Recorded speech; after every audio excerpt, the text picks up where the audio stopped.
Alright, what's going on everybody? Welcome back to another video here on the channel. Today we're going to be talking about somebody who I haven't really talked about before. Somebody that you might be familiar with. I don't really know if you're into that Minecraft scene, but you might recognize the name either way. Wilbur Soot. Or Sut. It's really confusing how you say his name. I'm not really familiar with him. But you might have noticed on Twitter that he's been trending #1 for the past couple of days. And maybe you want to know why, and so did I guess.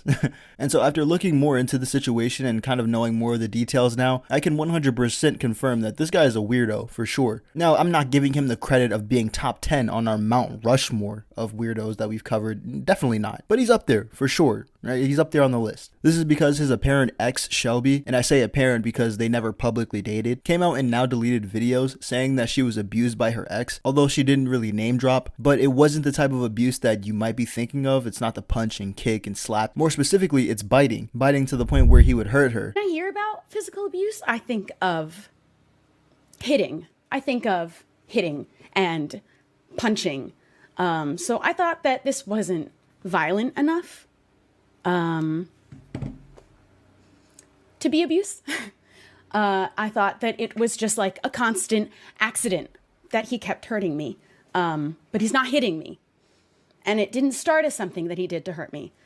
He had this habit of biting, which is so weird to me now, but he said that he had had this habit since he was a kid. And so even though she wasn't name dropping him, the details in the video that she gave, and I guess the details about her ex in the past that she's given, did kind of line up with who Wilbur was. Wilbur's friends have even come out in the past and said that he has a habit of biting, which is another weird part to the situation. I mean, imagine playing sports with this guy. Like every time you score a point, instead of high-fiving you, this guy starts gnawing on your knuckles. Not gonna lie, now that I look at him, he kind of looks like somebody who would lick the cheese dust off of your fingers. Anyways, other parts from Shelby's video that kind of stick out are parts when she said that Wilbur would never prioritize her and basically tried to use her for money, as well as a situation where he had her pinned down and said something to the effect of her not being able to fight back. He was never going to prioritize me over anything that would give him more fame or money.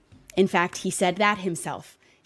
That was exactly why he was not going to compromise at all for a solution for us to be together, because he said he wanted to see how much fame and money he could get. And I just thought we wanted to be together. I thought that's what we both wanted, because that's what he was still saying. He was this one time that he pinned me down and asked me to try my absolute hardest to get him off of me. And I couldn't do it, obviously. And he said something to make the point that he was so much stronger than me that I wouldn't be able to fight him back.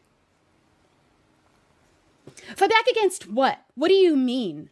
You don't say shit like that to people? So like I said, that's what made Wilbur go #1 on Twitter, to which he would respond a couple of hours ago, and this is what he said. In the past week, a series of allegations have been made over my conduct from my ex-girlfriend. I want to emphasize that although I feel it fair to offer my perspective, this person's feelings are completely valid. I have taken my time sharing this statement as I wanted to process and respond respectfully and with the hope of gaining a deeper understanding for the situation. During our relationship's final months, I regrettably became slobbish, disrespectful, and selfish. These actions caused a lot of pain to my ex-girlfriend, and I've since thought of therapy to address these behaviors. That, as well as making significant lifestyle changes to rectify my past actions. I've come to realize how much my past behavior hurt this person, but I truly, compassionately believe I've made great strides from the person I once was and hope I can continue to grow and improve on this trajectory. The allegation of abuse, particularly in the form of biting, deeply shocked me. Throughout our relationship, I understood from our numerous conversations and text messages that this behavior was consensual, playful, and reciprocally enjoyed. I truly believe those personal message exchanges reflect mutual affection and understanding. Out of respect for her, I choose not to publish them, and I emphasize my perspective is not shared to diminish or invalidate anyone's feelings. Instead, I share it in the hope that I can offer a genuine and fair, relevant insight into my understanding of the situation. While I might perceive our interactions differently, I recognize that this person has processed and expressed feelings of hurt. I want to extend my sincerest apologies for any pain that I've caused. I'm fully committed to understanding and addressing her concerns going forward. I hope my perspective sheds some light on the situation without detracting from its message. I am dedicated to earning and maintaining the trust of those around me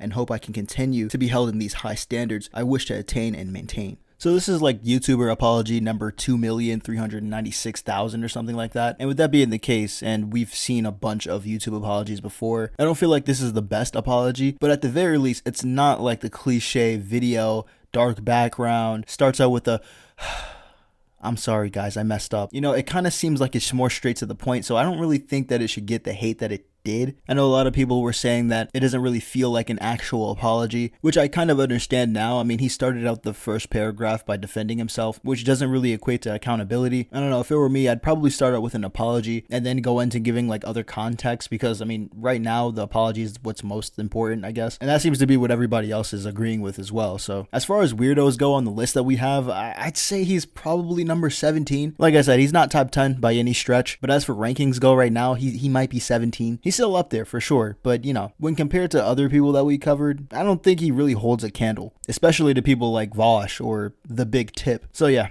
that's going to be it for me today, guys. I hope you did enjoy. If you did, hit that like button. If you want more content similar to this, don't forget to subscribe, and I'll see you in the next one.